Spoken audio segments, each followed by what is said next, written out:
verdadeiramente dos corações. Que na sintonia da prece possamos agradecer ao Divino Amigo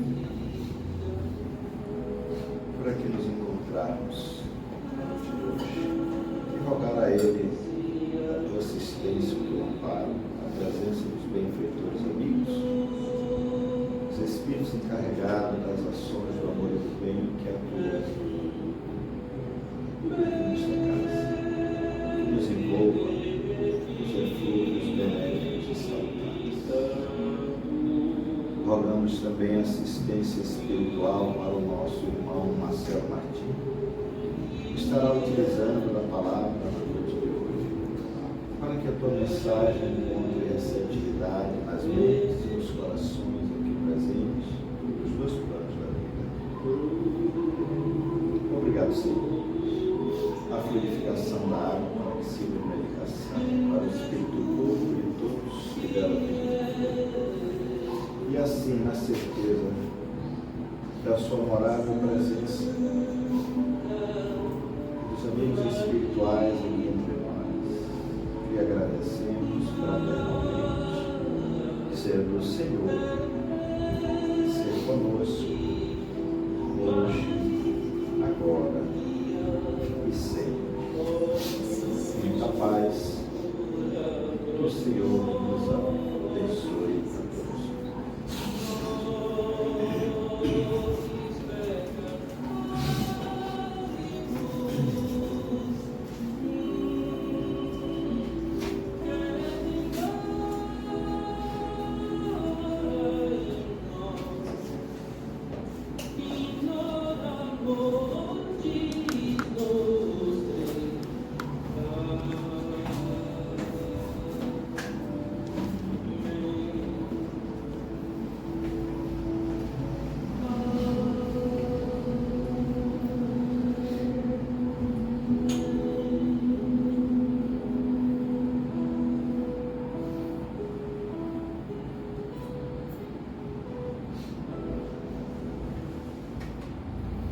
Gente, boa noite. Boa noite. Que a suave paz do Mestre Jesus esteja nos envolver a todos. Sejamos bem-vindos à nossa ação doutrinária na noite de hoje. A doutrina espírita nos convida ao entendimento da nossa realidade existencial. Transitando por todos os pontos da nossa existência, ela vai nos situando dentro da nossa realidade evolutiva, pontuando os lances e nuances da nossa existência. A doutrinária, como é dito em todas as palestras, este encontro coletivo é um tratamento coletivo onde a espiritualidade amiga nos visita. E aqui muitos dos nós da nossa existência às vezes são desmanchados, são desfeitos, muitos processos de influenciações espirituais, tratamentos, cuidados que a espiritualidade às vezes tem conosco. E é a forma de nós tomarmos conhecimento com temas específicos que às vezes nós não estudamos, não temos tempo de estudar e compreender. Motivo de alegria porque sempre temos assim os amigos, né, de outras paragens, que viajam assim, quilômetros, paulos de Tarso da vida, né, para trazer a mensagem edificante. E nessa noite nós temos o nosso irmão Marcelo Martins. Né? Tivemos na semana passada a nossa irmã Tânia Menezes, né, aqui do projeto. Hoje Marcelo, um tema muito bom que nós ainda não compreendemos: a dor e o espírito. Por que nós sofremos, nós sentimos dor? Por que a dor? E temos dores de várias matizes, né, visitando o espírito, que às vezes é necessário, né, para a nossa caminhada. Então o tema da noite de hoje é justamente esse aqui. Eu vou convidar a nossa irmã Lídia para fazer um breve tópico aqui do nosso Evangelho. Em seguida ouviremos o nosso irmão Marcelo com o tema da noite de hoje. Sejam todos bem-vindos Cristo Pai de Caridade nos apoie a todos, que tenhamos uma boa palestra. Nosso irmão Marcelo, pode o pessoal para chorar de dor aí, entendeu? O Alibi também. Boa noite. Você tem uma hora, a partir do momento de Dona Lídia lhe entregar o seu espaço, viu? Posso levar a tomar?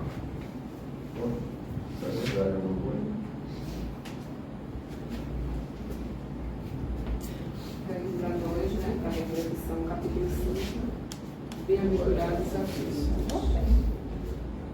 Provas voluntárias do verdadeiro silício. Gente, se tiver frio aí, vocês falam, viu? Perguntar se é permitido abrandar as vossas próprias provas. Essa questão leva a esta. É permitido aquele que se afoga procurar se salvar? Aquele que tem um espinho cravado se retirar?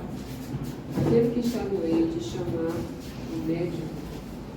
As provas têm por objetivo exercitar a inteligência, assim como a paciência que reside em si.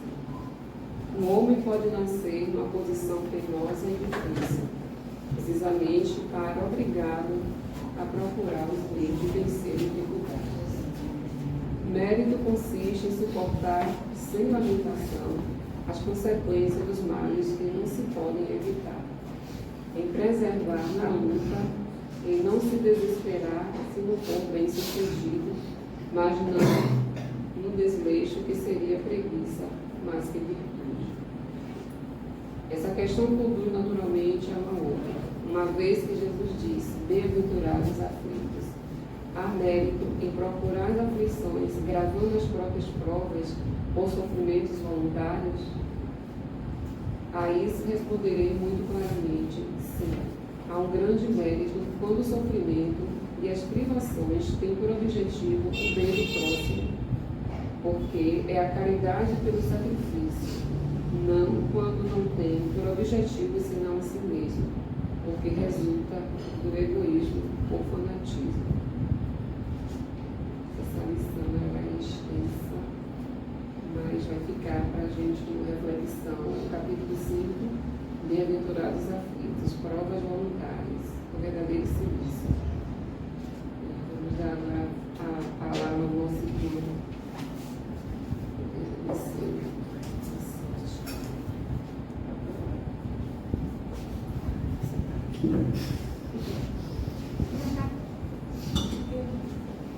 Meus amigos, que a luz do Mestre Jesus os envolva hoje e sempre. O Divino Mestre, há cerca de 2000 anos, subiu no monte diante da multidão e proferiu o seu célebre sermão. Entre as mensagens intrigantes que ele passou, está escrito: bem-aventurados aqueles que choram, porque serão consolados. Uma mensagem revolucionária, quase uma loucura, porque na tradição do paganismo, bem-aventurados eram os deuses que viviam no Monte Olimpo, sem a velhice, sem a morte, comendo ambrosia e se completando com os jogos que eles faziam com os mortais. Bem-aventurados eram os homens de Deus,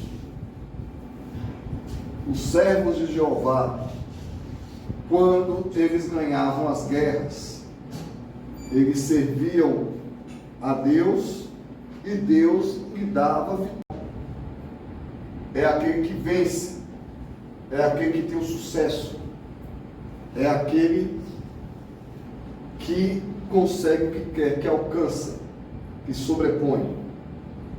E os bem-aventurados da terra quase sempre são aqueles que dominam os sofredores. Sim, porque quase sempre, na época de Jesus, os bem-aventurados da terra são aqueles que dominam os sofredores. Porque a maior parte da humanidade sempre foi, ainda hoje, sofredor. Na época da pré-história, o homem raramente chegava até os 40 anos. Ele enfrentava a fome, a sede dos animais, dos insetos, na caverna. Era um homem sofredor, como são os animais.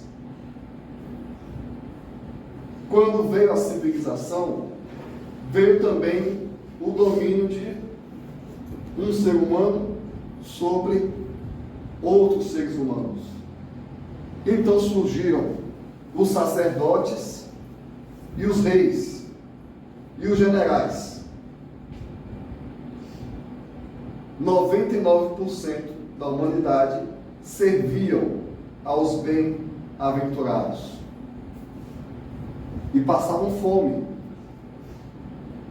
necessidades, pobreza. Durante o Império Romano, a pobreza era quase absoluta. Você sabe como era o imposto do Império Romano? O agricultor tinha direito ao que era estritamente necessário para eles se alimentar. E olha lá, o resto é do imperador.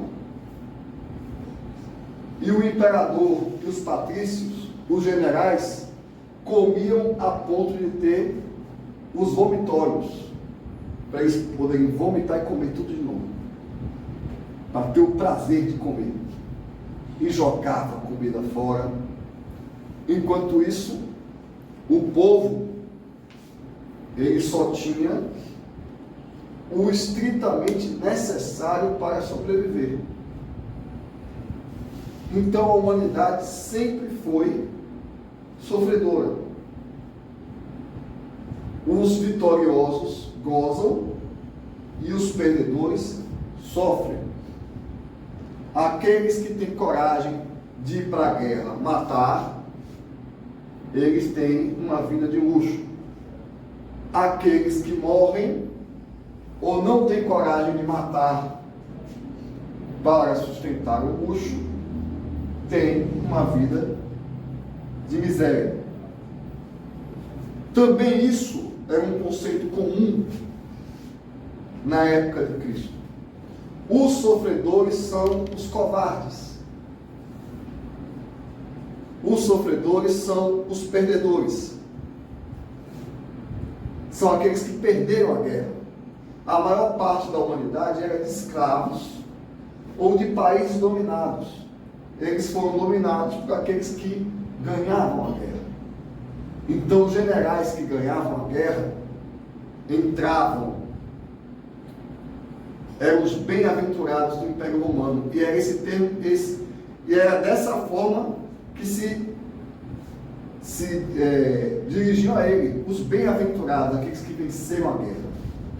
E eles entravam em Roma, trazendo acorrentado os escravos, que eram os reis que eles conquistaram.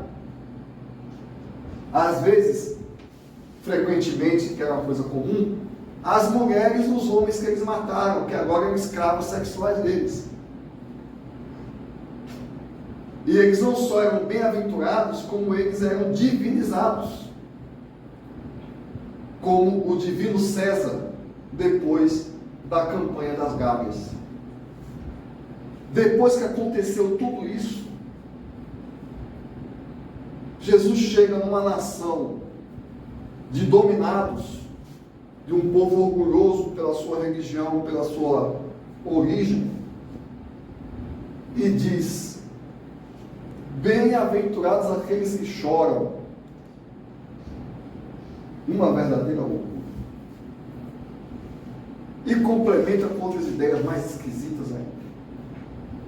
Bem-aventurados os mansos, porque herdarão a terra.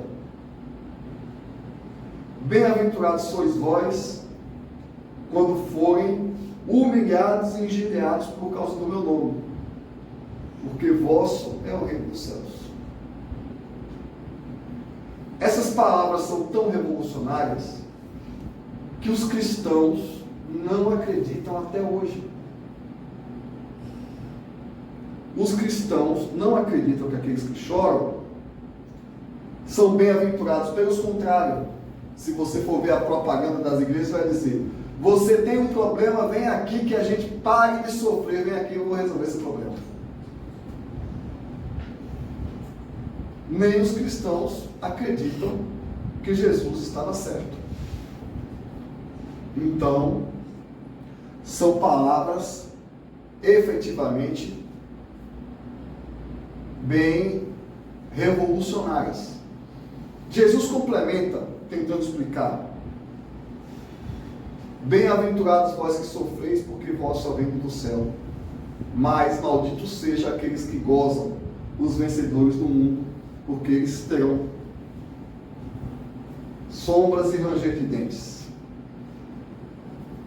Ou seja, o cristianismo era uma completa inversão de valores.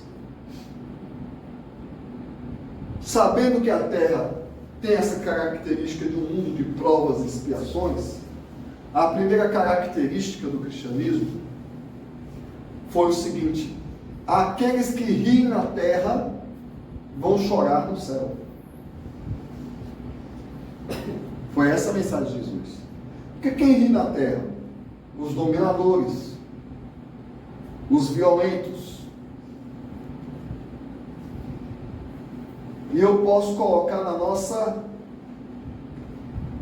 Nós vamos ter uma eleição daqui a 60 dias.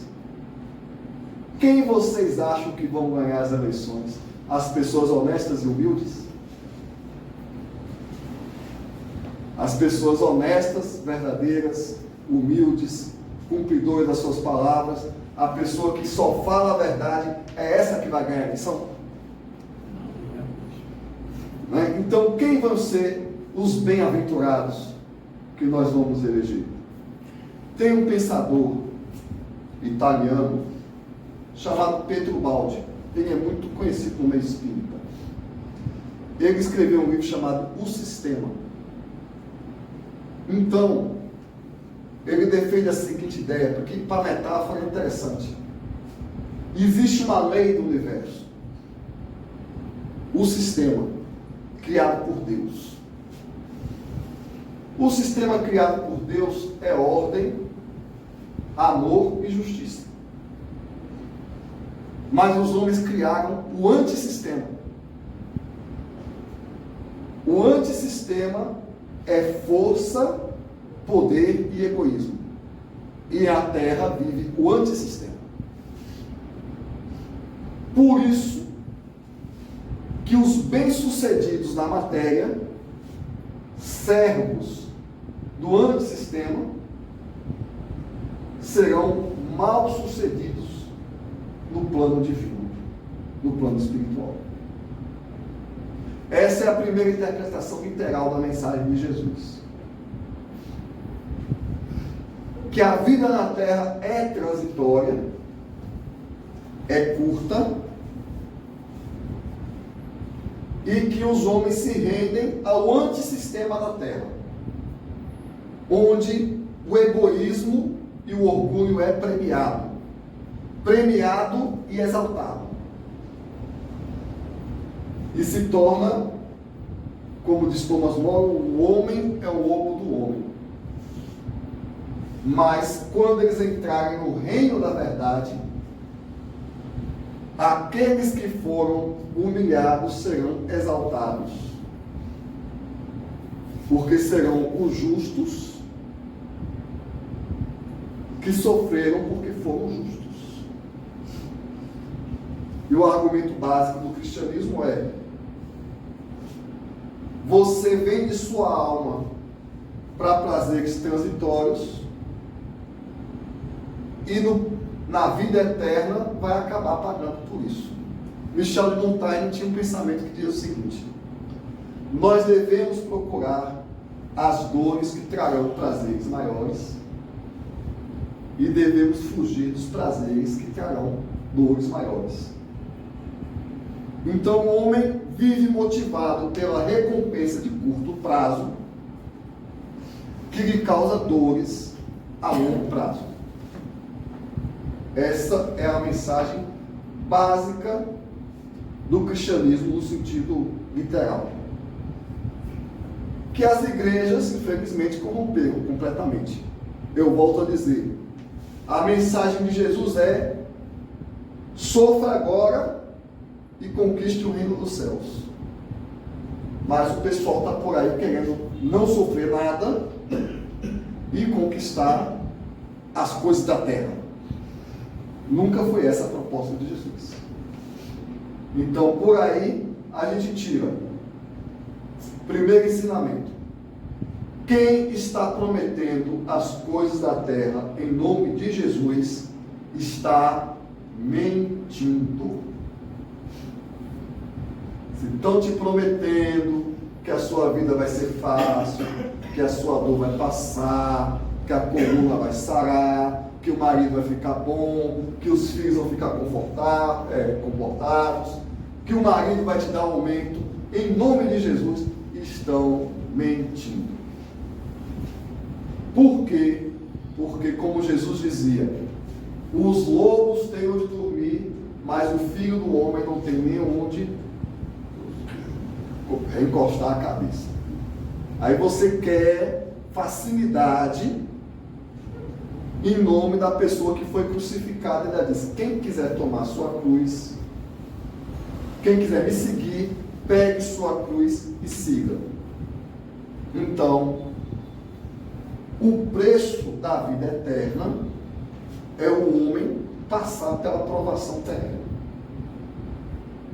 É por isso que a dor acompanha o homem. Agora, existe também uma outra vertente mais espiritualizada da doutrina de Jesus. Quando ele diz: a minha paz eu vos dou, que não é a mesma paz do mundo. O que seria a paz do Cristo? O entendimento de que a maior parte das dores humanas é auto-infligida. Kardec explica isso no Evangelho segundo o Espiritismo. Para cada dor humana existe uma imperfeição moral. Por que os homens sofrem na terra? Porque Deus é mau? Não, porque o homem é imperfeito. Vamos numa constatação básica. Meu irmão, é o seguinte: se sua barriga não está remoendo de fome, se você não está há 3 dias sem dormir, se não tem ninguém arrancando o seu dente, sem anestesia, e você está sofrendo, o seu sofrimento está todo onde? Na sua cabeça. É tudo fantasia da sua mente. Se não, vejamos. Eu sofro porque meu pai não foi bom para mim, não me dava presente. Sim.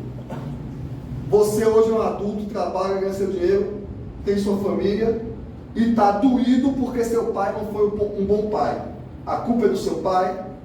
Não. Onde é que está a sua dor? Na sua mente. Eu sou um sofredor porque fulano fala mal de mim. Estão fofocando. A sua dor vem da fofoca de fulano? Não. Da onde vem sua dor? Da sua mente. Eu sou um sofredor porque eu não tenho carro, tenho que andar 3 quilômetros para chegar no trabalho. Meu irmão, andar 3 quilômetros por dia faz muito bem à saúde. Seu coração agradece. Tem gente que paga para andar 15 quilômetros na esteira na academia. Mas você todo dia, quando vai para o trabalho, olha para o seu vizinho que tem aquele carrão que passa por você e diz, eu tenho que ir andando. Onde está a sua dor? Na sua mente. no seu psiquismo. 90% das dores do homem são lamentações que a gente faz sobre os problemas da vida. E 10% é problema realmente da vida, que a vida tem desafios, tem problemas. Frequentemente a dor é obrigatória, mas o sofrimento é opcional. O sofrimento é a reação emocional. O homem é sofredor porque a mente dele é sofredora. O cara está lá na rocinha dele, capinando. Ah, Marcelo, mas ele trabalha de sol a sol. Tem coisa mais saudável do que trabalhar numa roça? Olha como viviam nossos avós. No cabo da enxada. É uma vida muito sofrida no cabo da enxada. Trabalho é sofrimento. Mas o cara resolve que tem que matar o vizinho para pegar a terra do vizinho, porque ele quer ter um cavalo bonito. As guerras são causadas por quê? Por ganância.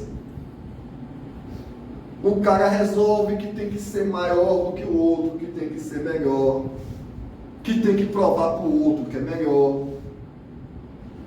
Reflitam na maior dor do nosso tempo. Vocês já pensaram quanto tempo a gente gasta trabalhando para ganhar dinheiro, para provar alguma coisa para os outros? Você se veste para si mesmo ou para os outros? E você tem que se matar para trabalhar, para botar as fotos no Instagram daquela viagem inesquecível. Você sabe o que é uma viagem inesquecível? É aquela que você passa 12 vezes pagando. Inesquecível. Divide no cartão. Mas a viagem não vale nada se você não levar câmera fotográfica e tirar centenas de fotos para botar no Instagram para exibir para suas amigas.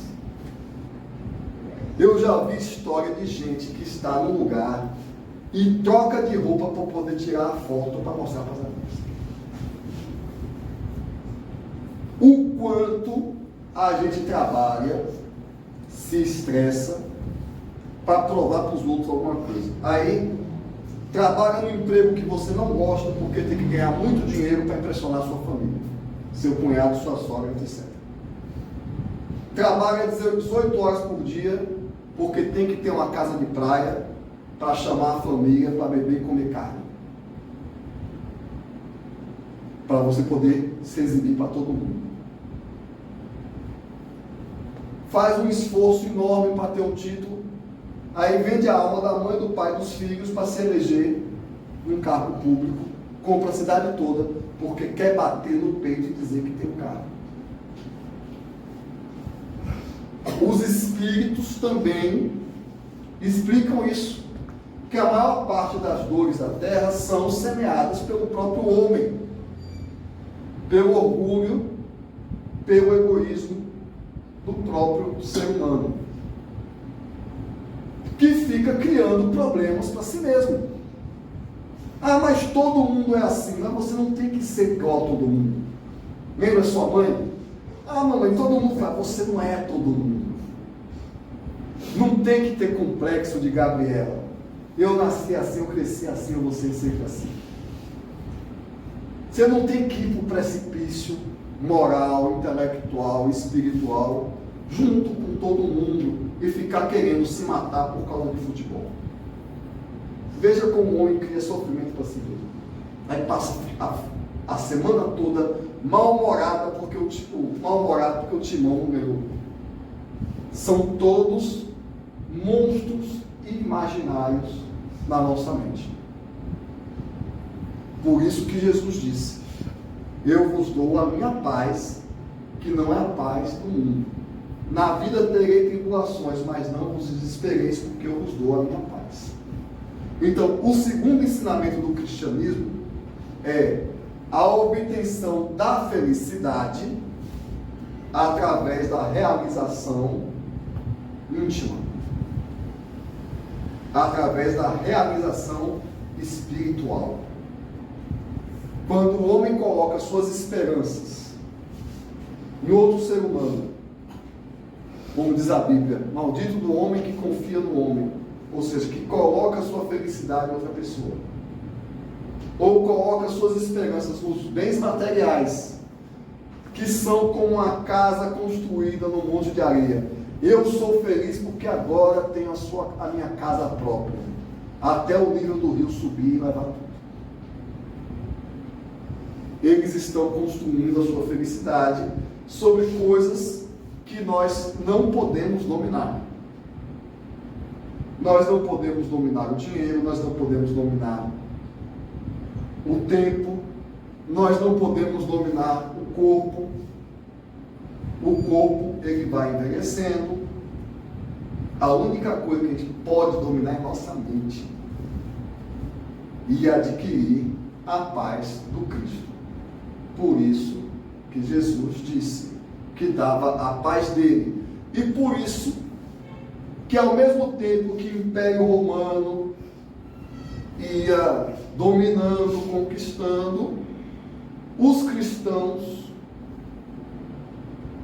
iam cantando nas arenas, serem devorados pelos leões. Porque existe um adendo também. Os bem-aventurados da terra não são realmente bem-aventurados. Tem uma mensagem do Evangelho segundo o Espiritismo que relata isso. O Espírito se dirige a uma pobre coitada que está lá na pobreza, com dificuldade de alimentar os filhos, e ela invejava a madame rica que estava lá no palácio. Sem saber que a madame rica que estava no palácio tem problemas piores do que a pobre coitada. Porque você pode ter uma mesa farta e viver num palácio e não confiar em ninguém que está lá dentro, nem nos seus próprios filhos. Eu já vi famílias com patrimônio enorme, um irmão rouba outro. Não quer dizer que os bem-aventurados da terra sejam felizes. Muito frequentemente, os bem-aventurados da terra são mais sofredores do que os pobres. Que nem ouvi um empresário me falar: ah, Marcelo, quando a sexta-feira o peão, meu funcionário, vai beber a cerveja dele, comer churrasco, assistir futebol e esquece da vida. E eu passo o tempo todo pensando nos negócios, em como eu não vou perder meu dinheiro.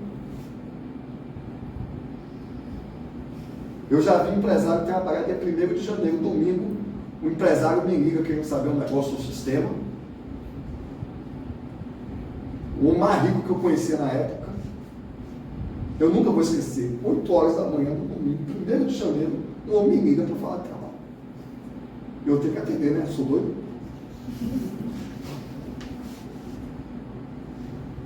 Não é necessariamente,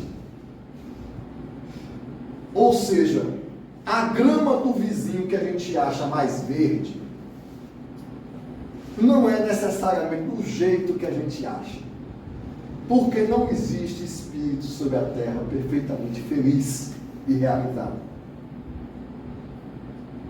Vocês podem estudar a história das pessoas mais famosas e bem-sucedidas do mundo. Eu vou dizer que 3 pessoas que eram bonitas, ricas e famosas e se mataram: Michael Jackson, Marilyn Monroe e Elvis Presley. Estou dizendo nomes conhecidos. A história deles vocês podem pesquisar.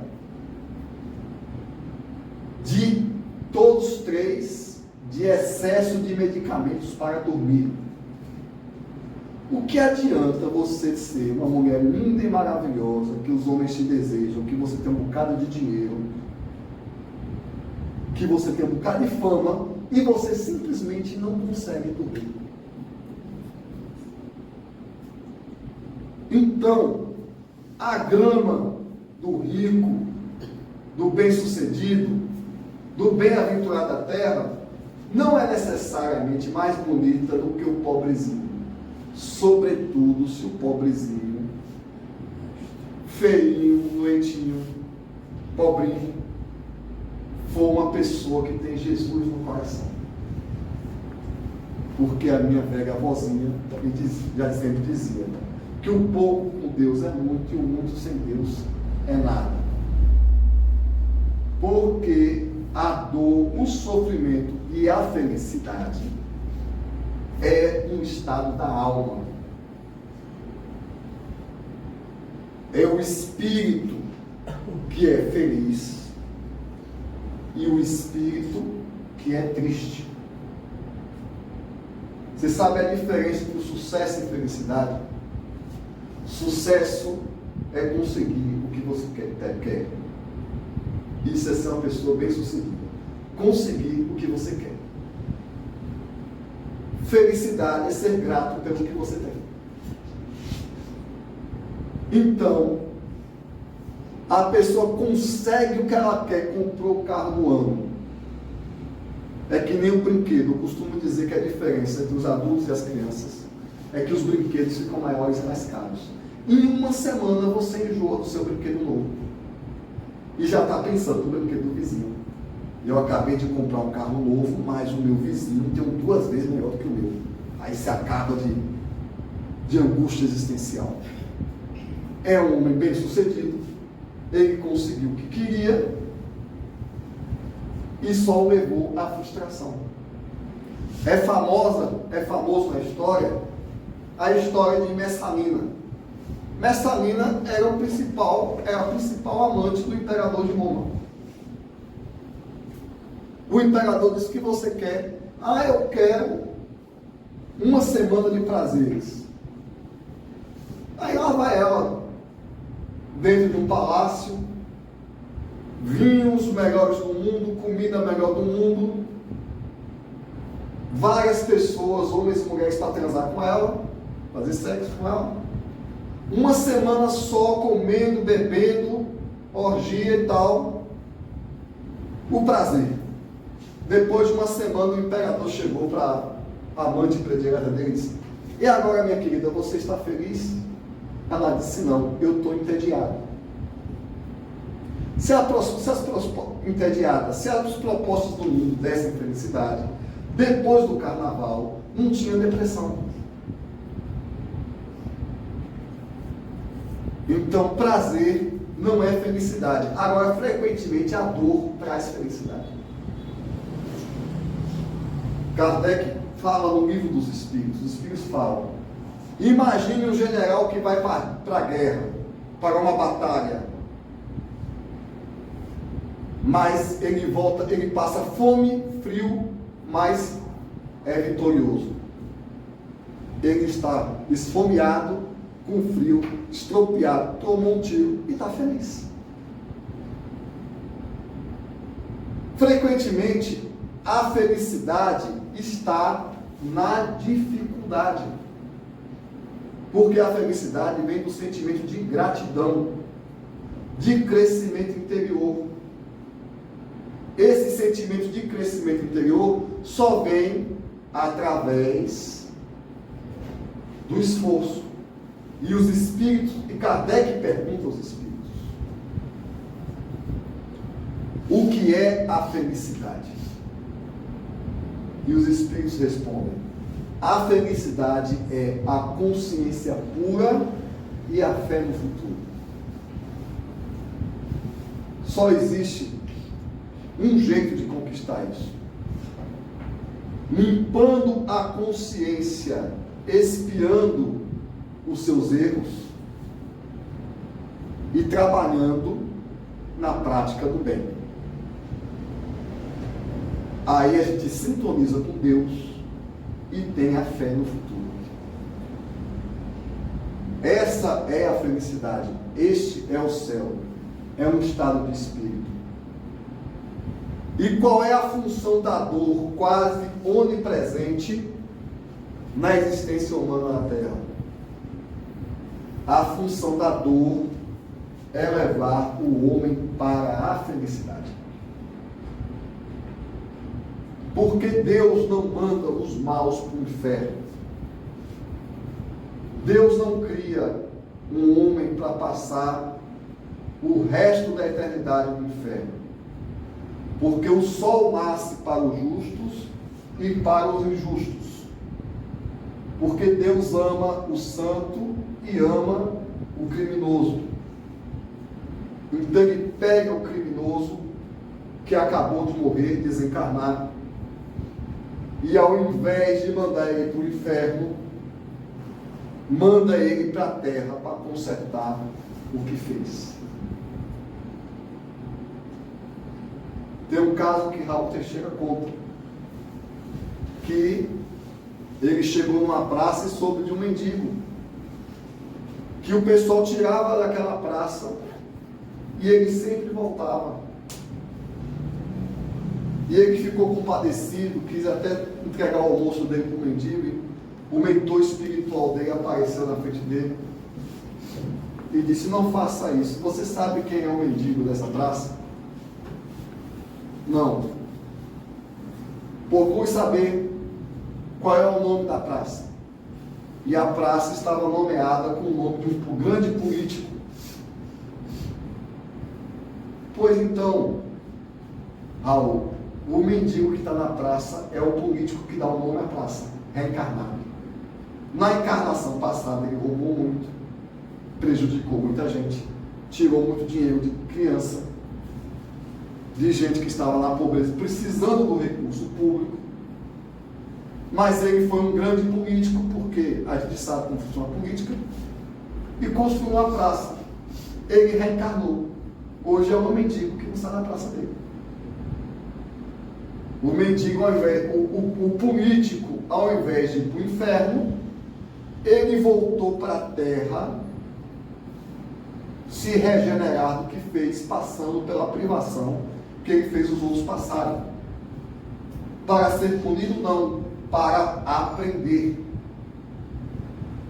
Porque tem um trecho da Bíblia que diz: não se revolteis contra a repreensão de Deus, porque o Pai repreende e corrige o filho que ama.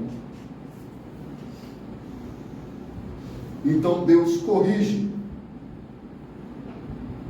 O fundamento da felicidade é a consciência tranquila. Só existe um jeito do criminoso ficar com a consciência tranquila. Ele tem que pagar pelo que fez, ele tem que se arrepender e ele tem que reconstruir. Qual é a nossa dor interior? A nossa dor é a culpa. A culpa se manifesta de diversas formas. A culpa se manifesta pela depressão, pela síndrome do pânico, pelo autismo, às vezes até mesmo pela esquizofrenia. A culpa se manifesta em ataque cardíaco, em epilepsia,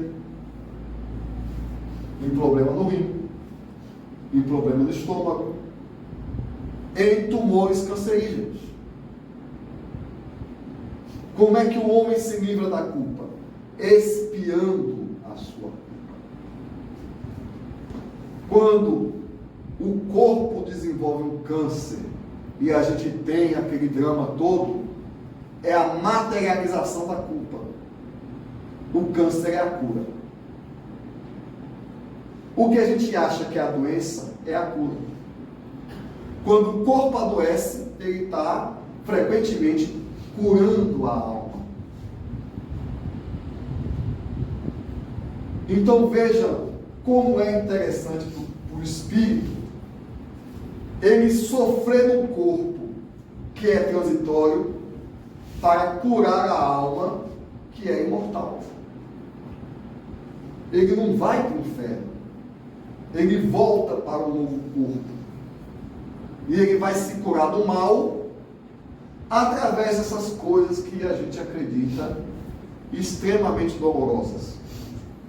Eu digo a gente acredita extremamente dolorosas porque, volto a frisar, as condições sociais, econômicas, familiares que levam a gente a sofrer ao extremo, a dor está na nossa cabeça, a dor está na nossa mente.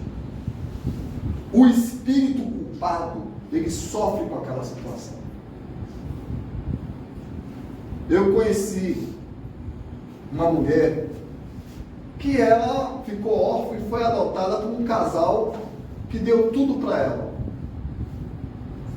Mas ela sofreu a vida toda porque era uma órfã rejeitada. O orgulho ferido. Não adiantava os pais darem maior amor, maior carinho, mas a mulher era uma sofredora, porque a culpa, lá no subconsciente, no inconsciente profundo, ela sabe que ela passou por aquela situação, por algo errado que ela fez. Tem pessoas que vêm na família e não suportam a presença do irmão, porque o irmão é insuportável, porque o irmão é o inimigo do passado, da encarnação passada. Às vezes a pessoa que a gente matou, as pessoas que a gente prejudicou, está lá na nossa família. Às vezes a pessoa não faz nada de ruim com a gente, mas incomoda. Você sabe por que incomoda? É a voz da culpa. O seu parente é a pessoa que você prejudicou no passado. Aquele parente insuportável. E toda vez que você vê ele, o espírito encarnado lembra da encarnação passada e a culpa ativa. Como é que o espírito se livra dessa culpa? Ajudando a pessoa que ele odeia hoje. Ajudando o parente insuportável. Levando o parente chato que fala mal de você para o hospital quando ele ficar doente. Dando a mão, até emprestando um dinheiro. O espírito expia a culpa, servindo as pessoas que não gostam dele e que ele não gosta, porque são pessoas que estão comprometidas com ele. Ele limpa a consciência, ele transforma a inimizade em amor. Um belo dia, Chico Xavier chegou na reunião mediúnica e Emmanuel disse: não vai sair nada hoje. Ah, por quê, mano? Como é que pode? Você está magoado com a mulher que matou seu cachorro. Nada feito. E agora? Agora você vai procurar saber o que a mulher mais precisa e vai dar de presente para ela. Aí Chico chegou e falou: Emmanuel, é uma máquina de costurar caríssima. Não tem problema. Lembra do inesquecível? Divide em 12 vezes. Compra a máquina de costurar para a mulher que matou seu cachorro. E aí você vai expiar a culpa de algo que você fez no passado. Porque ninguém nos faz o mal. As pessoas são apenas instrumentos da justiça divina para nós expiarmos a nossa culpa. Porque alguma coisa Chico Xavier tinha feito na encarnação passada para a mulher ter matado o cachorro dele. Isso é uma parte da história que Emmanuel não conta, porque Deus é tão misericordioso que a gente não lembra. E aí, quando o Chico comprou a máquina de costurar, é uma expiação, uma culpa, uma limpeza de consciência que permitiu ele se dedicar mediunicamente. Mas a culpa não precisa ser limpa somente através da dor. Ela pode ser limpa também através da prática do bem. Se nós abandonamos crianças do passado, nós podemos ajudar crianças carentes hoje. Se nós matamos no passado, nós podemos salvar vidas hoje. Por isso que o lema do Espiritismo é: fora da caridade não há salvação. Porque a caridade é uma negociação com Deus, para Deus aliviar a nossa barra? Não. A caridade é uma negociação conosco mesmo, para nós limparmos a nossa consciência e nos livrarmos do complexo de culpa que nos leva à dor. Agora, como a proposta de Deus é o espírito evoluir, ganhar sabedoria e amor, a vida também não pode ser um mar de rosas. Porque Deus tem um plano para a gente, que nem a nossa mãe. Quando a gente é criança, a gente quer bala e chocolate.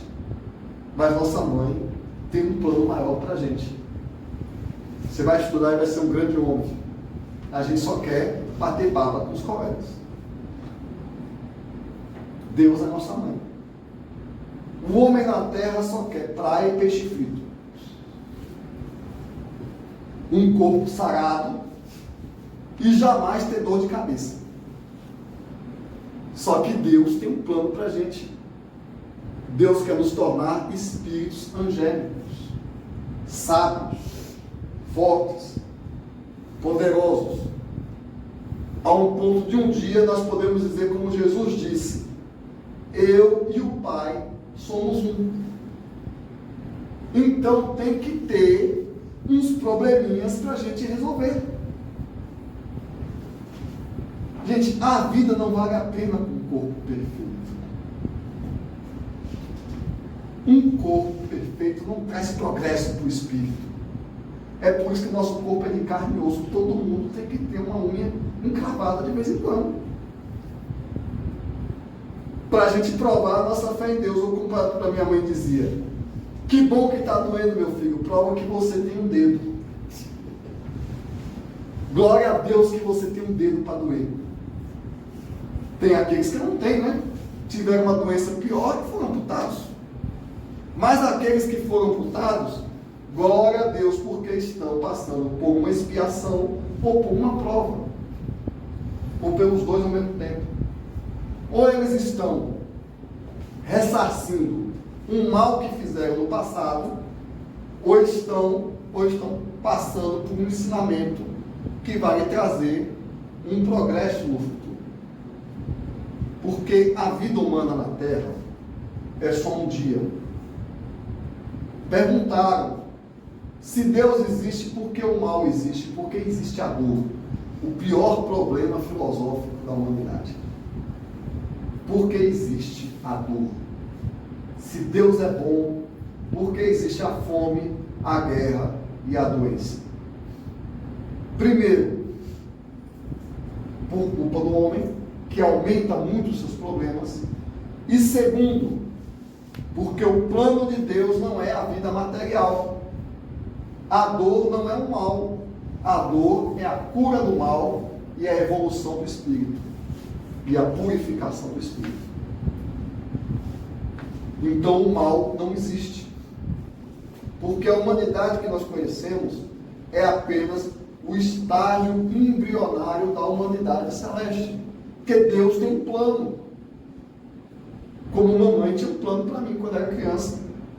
E me obrigava a acordar 6 horas da manhã para ir para a escola. Pense numa dor. Não, minha mãe, eu quero dormir o dia todo. O homem da terra é assim, o homem da terra é infantil. Eu quero mesa farta, salário bom, conforto e que todo mundo me ame. Que meus filhos sejam comportadinhos. Mas Deus tem um plano. Não, querido. Eu tenho coisa maior para você. Você é a luz do mundo. Não foi o que Jesus disse? Que o homem era a luz do mundo? Jesus não disse que nos faria deuses? Vós sois deuses. Um dia farão o que eu faço e muito mais. Esse é o plano de Deus. E no plano de Deus tem que ter inconvenientes, dores, dúvidas, desafios. Para o homem alcançar a Deus, ele tem que passar por momentos que ele acha que ele não aguenta sozinho. Kardec diz que a prece é um ato de submissão à criatura, da criatura ao Criador. Nós somos tão vaidosos que a maior parte de nós, para nos submetermos, fazemos uma prece verdadeira. Eu ousaria dizer, a maior parte da humanidade passa a vida toda sem fazer uma prece. Sabe por quê? Porque fazer uma prece não é rezar o Pai Nosso. não é pedir por saúde e prosperidade. Fazer uma prece é submissão da criatura ao Criador.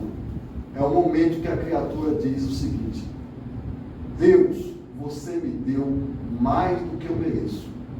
Eu não tenho direito de pedir mais nada. Tudo que você fez está certo. O que eu estou sofrendo é menos do que eu deveria sofrer. Mas eu não estou aguentando. Por favor, misericórdia. Isso é um ato de submissão da criatura ao Criador. Senhor, eu sei que você é justo. Eu sei que se meu filho está doente é porque ele precisa. É porque eu preciso. Está tudo certo, Senhor.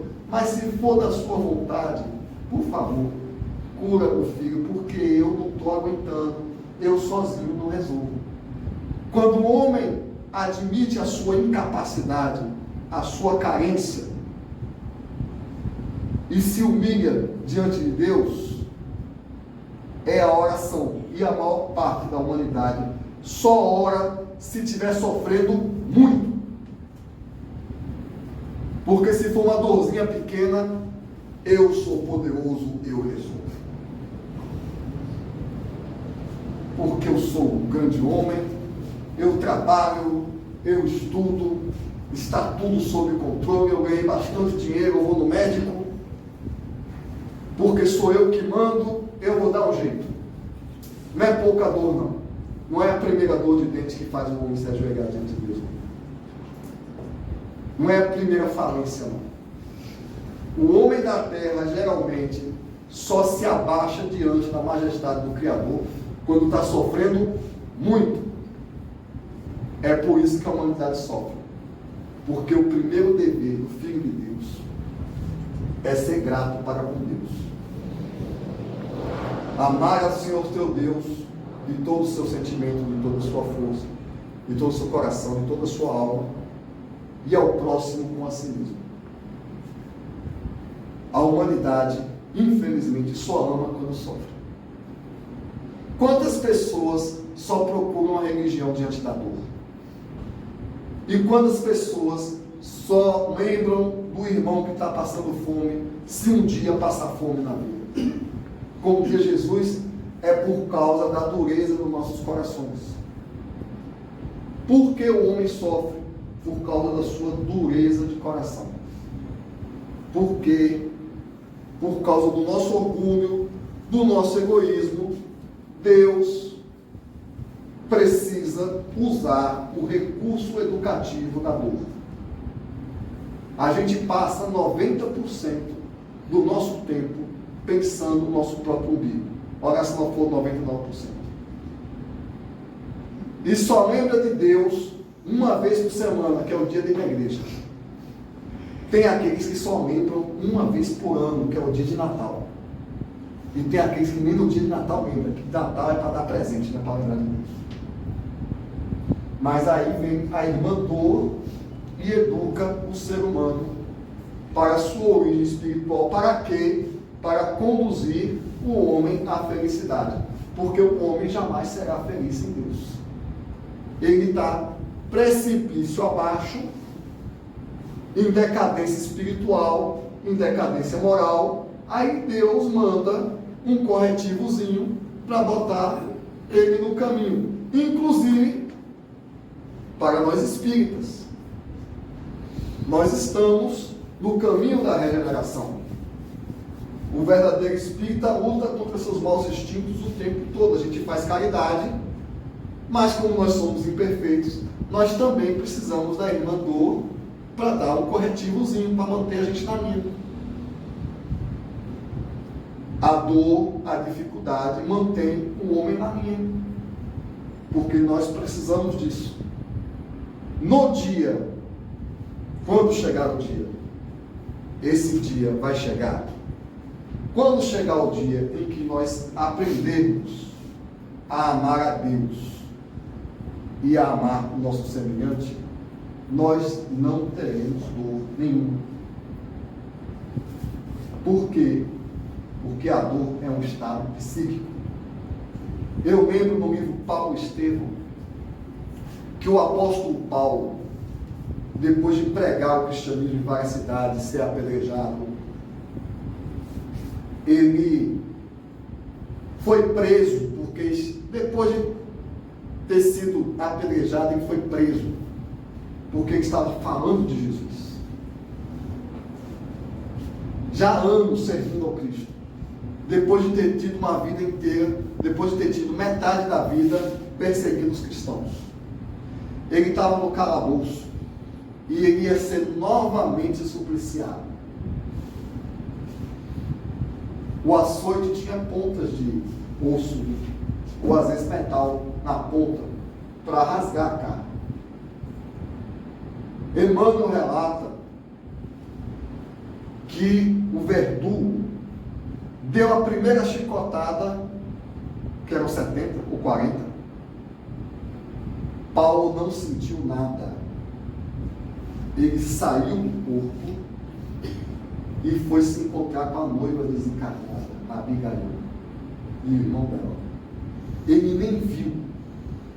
Quando ele voltou para o corpo, já era de manhã. O corpo ensanguentado, e ele não sentiu nada, porque ele foi afastado do corpo.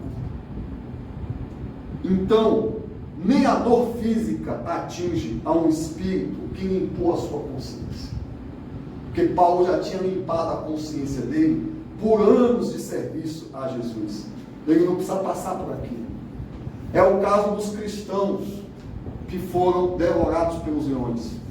Eles saíram do corpo antes do leão dar a primeira bocanhada. Agora eu, coitado, se gravar um alfinete no meu pé, já estou. É um estado psicológico. Haja visto o escândalo que eu dei no hospital, quando eu fui cirurgiado, que vieram com uma agulha desse tamanho para cima do meu. Isso dói, isso dói. Tem gente que desmaia só de susto quando vê a agulha, porque é um estado psicológico. Chico Xavier, no final da vida, o olho sangrando, angina, dor para tudo quanto é lado, doença. Chico, como é que você está se sentindo? Eu estou no momento mais feliz da minha vida. Quando nós unificarmos a nossa consciência com a consciência divina, quando nós nos purificarmos pela prática da caridade, a gente vai se purificar. Ou você se purifica fazendo bem, ou sofrendo. Você tem a escolha. O progresso não é opção. A opção é o caminho. Você pode ter o caminho mais doloroso ou o caminho menos doloroso. O caminho mais tranquilo é amando e servindo as pessoas e ajudando todo mundo que passa pelo seu caminho sem perder uma oportunidade de fazer o bem. É o caminho mais tranquilo.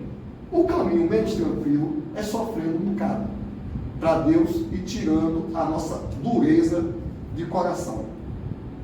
Mas quando nós nos purificarmos, nenhuma dessas situações da terra vai fazer a gente sofrer. Pessoa falando mal da gente, o ingrato, tranquilidade. O parente que fica pirrado, tranquilidade. Quando Jesus foi crucificado, qual foi a última frase de Jesus? Ai meu Deus, está doendo, está doendo, está doendo. Senhor, perdoa porque eles não sabem o que fazem. Estava preocupado. Quando Jesus chorou no Jardim das Oliveiras, o pessoal pensou que ele estava com medo da cruz. Não, ele estava com pena dos sofredores que ele ia deixar na terra. Então a mensagem espírita é: pare de sofrer, não porque a sua vida vai ficar fácil, mas porque você vai ficar mais maduro. Porque a maior parte das dores do ser humano é pura infantilidade do homem. É orgulho, é vaidade ferida, é mágoa, é ressentimento. Pare de sofrer. Vá amar, procurar quem está precisando de você, orar, servir a humanidade, porque o amor cobre a multidão de pecados. Todo momento que nós estamos amando, nós não estamos sofrendo. Então a cura para a dor é a caridade. O bispo de Argel escreve no Evangelho segundo o Espiritismo: os momentos mais felizes da minha vida foram os momentos que eu estava praticando a caridade. Quando você está preocupado com a dor do próximo, você não tem tempo para a sua dor. Quando você está socorrendo aqueles que estão em dificuldades espirituais, etc., você não está com tempo para ficar refletindo sua própria existência. É aí que vem a libertação do espírito. Como o Buda dizia, a dor vem do desejo de não sentir dor. A dor vem do medo, do apego, vem de todos os estágios psicológicos, da nossa prisão à matéria. E Jesus fechou tudo isso dizendo: conhecereis a verdade e a verdade vos libertará.